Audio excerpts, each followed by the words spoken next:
Welcome back, Truth Seeker. Here's a few finer details on the government shutdown ending November 12th, 2025, on the Superior General's birthday. Again, that is the leader of the Jesuit order.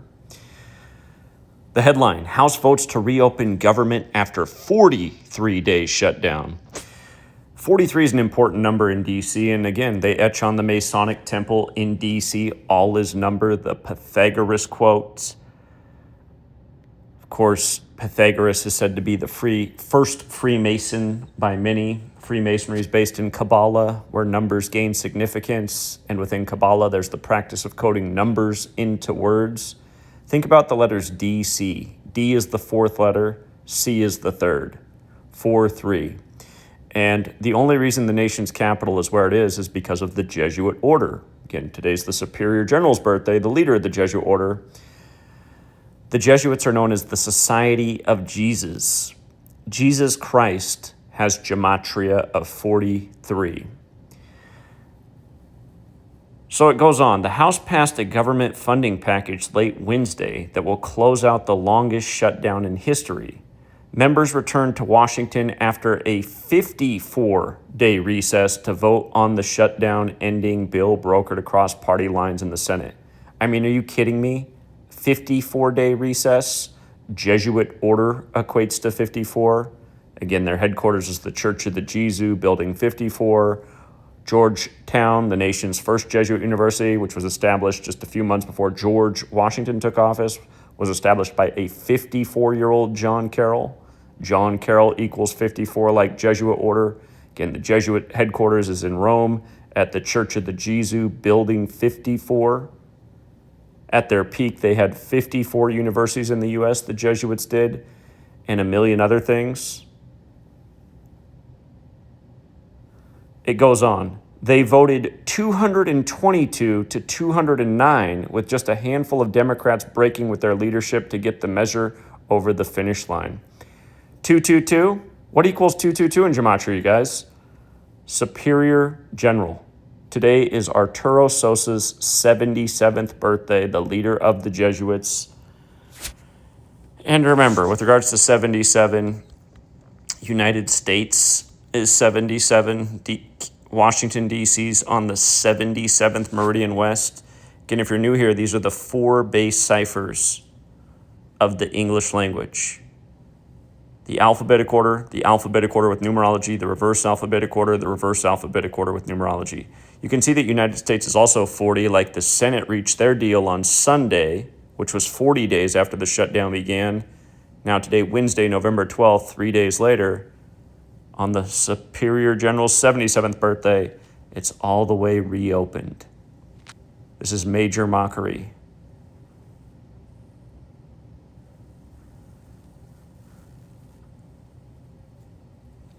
President Donald Trump, who's Jesuit educated, who attended Fordham, then signed the measure into law later in the evening, setting up federal operations to resume Thursday morning. The package includes a 3-bill minibus, or full-year funding for the Department of Agriculture and the FDA, the Department of Veterans Affairs and Military Construction Projects, and the operations of Congress. The trio of bills is the result of months of bicameral negotiations between top appropriators. Under the measure, all other agencies are funded through January 30th. Remember, Washington equals 130. 1/30, like Washington 130, giving some but not much time for another round of spending fights among appropriators who want to avoid another stopgap for the remainder of the fiscal year. You know, I just thought about something. Remember years ago, those headlines coming out of Israel, another Jesuit-run nation? A lot of people don't realize that, but it's a fact. They were saying that Trump is the Messiah. It just dawned on me. Today is 151 days after Trump's birthday. 43 days shutdown, 151 days after Trump's birthday. The Jesuit-educated man, or the Society of Jesus, reopens the government. I mean, this is just, the mockery is unreal. Yes, today is 151 days after Trump's birthday. Unbelievable.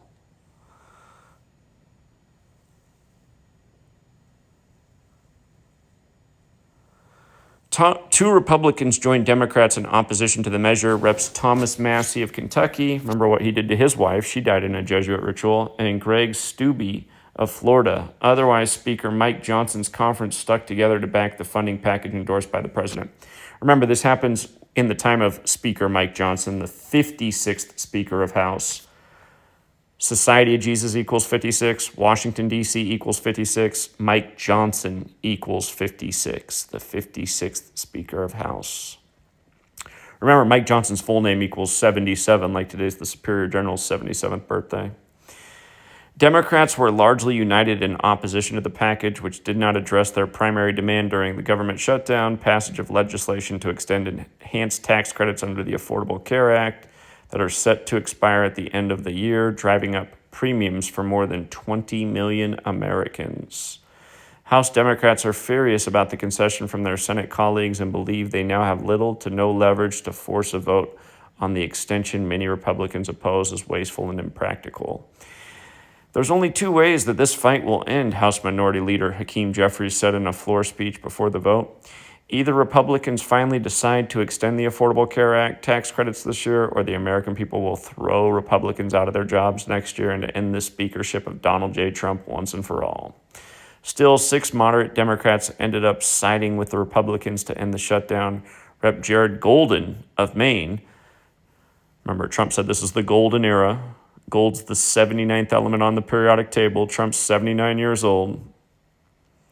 Rep. Jared Golden of Maine, the only Democrat to vote for the stopgap back in September, voted yes again. He was joined by Reps. Mary Gluesenkamp Perez of Washington, Adam Gray of California, Henry Cooler of Texas, Tom Suozzi of New York, and Don Davis of North Carolina. And sorry if I mutilated those people's names. I think the progress the Democrats have made by actually getting a year extension on the SNAP program in the agriculture bill specifically is appropriate, said Gray in explaining his support. We need to take the poor families and working families that are in need of these programs out of the middle of a fight that was never appropriate. White House members were not involved in the handshake agreement that were forged in the Senate to win Democratic votes. House appropriators were involved in negotiating the minibus. Okay, if you want to read the rest of, I guess I'm almost there. I'll just finish it. House Appropriations Chair Tom Cole on Tuesday night at the House Earmarks survived. Hold on, did I skip something? At the House Rules Committee meeting, celebrated that House Earmarks survived the bicameral conference for both the military construction and agricultural divisions, reflecting Congress' clear control over the power of the purse at a time when the Trump administration has repeatedly moved to make its own decisions about government spending. The agreement negotiated in the Senate, which paved the way for enough Democrats to agree to advance the funding package, included a guarantee that the White House would rehire all federal employees who were fired early in the shutdown as part of the administration's reductions in force across agencies. The White House has also pledged that all federal workers would receive back pay for the duration of the shutdown. Agencies will be required to give written notice to Congress that it has both delivered the back pay and rehired laid-off employees. Okay, there is more to this. I'll let you guys finish the article if you're interested, but really the thing I wanted to point out is the ritualism. And again, they don't etch Allah's number on the Masonic temple in D.C. for nothing. And speaking of Masonic, I meant to say this in the beginning, and I realized I didn't. Remember, modern Freemasonry is a Jesuit creation. D.C. is the Masonic city. You see how Masonic equates to 43?